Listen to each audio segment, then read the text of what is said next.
প্রতীক বিড়ম্বনার পর এবার আটকে গেল এনসিপির নিবন্ধন। নির্বাচন কমিশনের বাছাই নিবন্ধনের জন্য প্রাথমিক পর্যায়ে উত্তীর্ণ হতে পারেনি দলটি। রাজনৈতিক দল হিসেবে নিবন্ধন পেতে নির্বাচন কমিশনে 43,000 পৃষ্ঠার ডকুমেন্ট সহ আবেদন করেছিল এনসিপি, কিন্তু তাতেও সন্তুষ্ট হয়নি কমিশন। এনসিপি ছাড়াও এ তালিকায় রয়েছে আরও 144টি নতুন দল।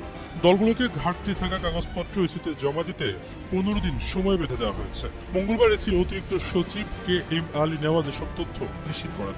এর আগে গত 20 এপ্রিল পর্যন্ত নিবন্ধন প্রত্যাশী দলগুলোকে আবেদন দেওয়ার আহ্বান জানিয়ে গণবিজ্ঞপ্তি জারি করে ইসি। তবে জাতীয় নাগরিক পার্টি সহ বেশ কিছু দল আবেদন না করলে 22 জুন পর্যন্ত সময় বাড়ায় সংস্থাটি।